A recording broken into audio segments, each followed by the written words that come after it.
What is up, guys? This is IELTS Wala, your all-time IELTS partner, and today I am back with an important update with the breaking news for the latest update for international students in Canada. तो आज की video है international students जो कि Canada में हैं उनके लिए कुछ 5 न्यू अपडेट्स हैं जो कैनेडियन गवर्नमेंट और कनाडा की इमिग्रेशन की तरफ से दी गई हैं 11 मई 2020 को, जो हमें I can say we come to know about these update from our sources. So ये अपडेट सभी के लिए बहुत ज़्यादा इंपॉर्टेंट है, सो इस वीडियो को एंड तक देखना। It is quite a short video but इसमें सारी अपडेट्स मैंने कवर करने की कोशिश की है। And if you still need any kind of help then just comment down, I will try my best to help you out. I teach IELTS online and also share the latest updates regarding visas, immigration, and IELTS. And so to enjoy your complete IELTS course and to get updated with all these latest updates about IELTS, visas, and immigration, subscribe to this channel now and press the bell icon so that whenever I will share a new video with the new update, you will get a notification on the same time on your screen. So it is free to subscribe and take only 1 second.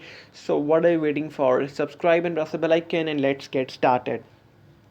Well, guys, there are total 5 updates, and the first update is regarding the employed status, which is an I can say as a new name of program for international students. जिन international students की जो study complete हो चुकी है या फिर अपना study work कर रहे थे, उनकी जो स्टडी है वो कंप्लीट हो चुकी है, उनकी जो ग्रेजुएशन कंप्लीट हो चुकी है, और after graduation as you all know that कि उसके बाद you have 180 days to apply for your post study work permit. So in what nowadays in this lockdown, so the applications are, the process is very slow. So might be some students or some candidates who जिनकी जो अभी just I can say study है वो complete हो चुकी है, तो उनको अभी है कि हम इसको एक्सटेंड कैसे करवाएंगे, हम इसको अपना वर्क परमिट को उसको आगे एक्सटेंड कैसे करवाएंगे, अगर किसी ने अपना स्टडी परमिट एक्सटेंड करना तो उससे कैसे एक्सटेंड कराएंगे कि अभी तो लॉकडाउन चल रहा है। तो गाइज उस वर्क परमिट को एक्सटेंड कराने के लिए, वर्क परमिट को लेने के लिए अभी गवर्नमेंट ने आपको आई कैन से एक it's a good news that कि अभी उन्होंने ऐसा न्यू प्लान अनाउंस किया जिसका ना जो वो कह सकते हैं कि एम्प्लॉयड स्टेटस, कि जो बच्चों ने कनाडा में स्टडी की है लेकिन लॉकडाउन के कारण अभी उनके एप्लीकेशन नहीं हो सकता, अप्लाई नहीं कर पा रहे, तो उतना टाइम वो वर्क कर सकते हैं, ऐसी न्यू अपडेट दी गई है। सो वो अपना किसी भी टाइम उसको एक्सटेंड करवा सकते हैं कि जो एप्लीकेशन है वो धीरे धीरे एम्बेसी की तरफ से, इमिग्रेशन की तरफ से प्रोसेस की जा रही हैं। बट उतना टाइम जो स्टूडेंट को इस चिंता में थे कि हम इसको कैसे एक्सटेंड करवाएंगे, कैसे अप्लाई करेंगे ऐसे लॉकडाउन में, तो गाइज वो अभी वर्क कर सकते हैं, और जैसे ही सब कुछ नॉर्मल हो जाएगा तो वो आपको उसको आप अपना एक्सटेंड करवा सकते हैं, अगर आपने कुछ एक्सटेंड भी करवाना है या फिर अपने अपना वर्क परमिट या फिर आपने स्टडी परमिट एक्सटेंड करवाना जिनका अभी ख़त्म होने वाला था, तो उनके लिए है ये अपडेट। तो नेक्स्ट अपडेट है कि जो जो फील्ड मैंने लास्ट वीडियो में बताई थी कि जिसमें गवर्नमेंट ने अलाउ किया था इंटरनेशनल स्टूडेंट्स को ज़्यादा टाइम वर्क करना, जैसे कि आई कैन से field like agriculture sector, health sector या फिर आईटी सेक्टर, इन जैसे फील्ड जो उसकी लिस्ट है वो कंप्लीट मैंने अपनी पिछली वीडियोस में बताई गई है। तो उन लिस्ट के लिए अपडेट है कि वो ऐसे 20 आवर्स से ज़्यादा 40 आवर्स ऑफ वर्क कर सकते हैं, तो उनके लिए ये अपडेट है। तो उस अपडेट में ऐसा भी क्या है कि तो ये जो अपडेट थी वो थी कि वो सिर्फ मई से लेके अगस्त तक ही था कि वो 40 आवर्स वर्क कर सकते हैं, but might be if the condition will be like this and there is I can say some update from sources, that is our prediction that इस जो ये 40 आवर्स वर्क के जो टाइमिंग है उसको वो अगस्त से ज़्यादा आगे भी इंक्रीज़ कर सकते हैं। और अगर उनको स्टूडेंट्स की तरफ से पॉजिटिव रिस्पॉन्स मिला कि उनके इसी सभी सेक्टर्स में आई कैन से इंक्रीज़ हुआ, डेवलपमेंट हुई, तो वो इसको जो न्यू स्टूडेंट्स होंगे या फिर जितने भी स्टूडेंट्स होंगे उनका जो वर्क टाइम होगा उसे इंक्रीज़ करने के बारे में सोच सकते हैं, ये भी एक गुड न्यूज़ है। तो अभी उनको जो वर्क राइट्स हैं वो भी ज़्यादा हो जाएंगे इंटरनेशनल स्टूडेंट्स के लिए, तो देखते हैं कि अगस्त के बाद वो इंक्रीज़ करते हैं नहीं। सो थर्ड अपडेट है जो कि CERB को लेके है कि जिसमें पहले था ऐसा था कि जो कैनेडियन सिटीजन उनको ही सिर्फ $500 पर वीक या फिर 2000 कैनेडियन पर मंथ मिलेगा, but now it's an update कि वो इंटरनेशनल स्टूडेंट्स को भी मिल रहा है कि $2000 पर मंथ उन्हें मिल रहे हैं फॉर 4 मंथ्स। तो उसके रिगार्डिंग भी अपडेट है कि जो गवर्नमेंट ने उन्हें दिया था, ये आज सब everybody know about these updates. So this I am talking about the updates which I can से विच इन Canadian government with the methods through which Canadian government helped international students. Next update is regarding PR Express entry की update है कि nowadays, as you know that there is some draws of express entry of PR in Canada per month. So usually in every month there is maximum of one draw or maximum two draw, minimum one or maximum two draw per month.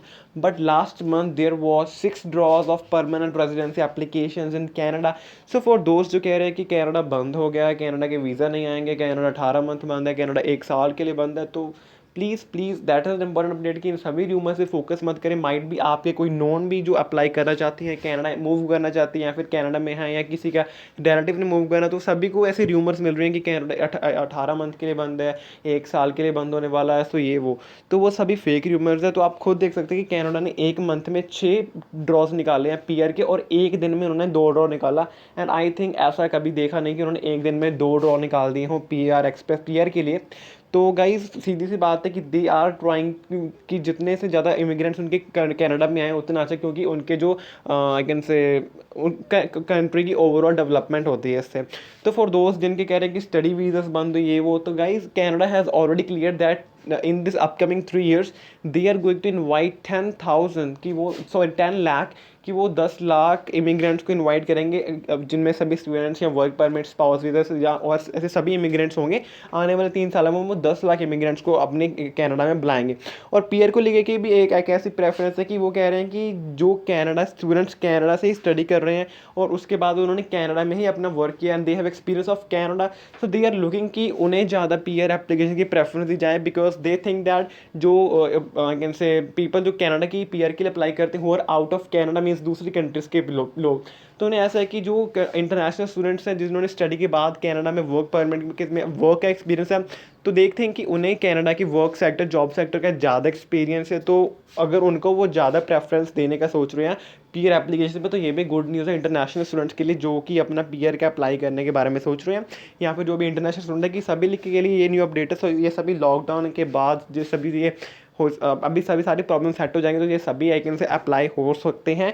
कि ये भी update है कि जो Canada के international students हैं उनको वो ज़्यादा प्रेफरेंस देने का सोच रहे हैं कनाडा के पीआर एप्लीकेशन के लिए, क्योंकि उनका मानना है कि उन्हें ज़्यादा एक्सपीरियंस है कनाडा की जॉब सेक्टर का, वर्क सेक्टर का। तो उन्हें if they are and if they think that कि सभी बहुत स्किल्ड वर्कर्स हैं, वेरी एक्सपीरियंस वर्कर, तो definitely they are gonna prefer you for permanent residence application and they are going to offer you permanent resident of their country.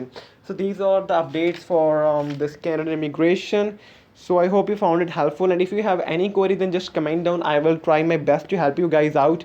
Till then, stay safe, stay positive, and we'll meet you soon in my next video. Subscribe now and press the bell icon. Enjoy complete IELTS course and be updated with the latest updates regarding visa, immigration and IELTS. We'll meet you soon in my next video. Till then, take care. Bye bye.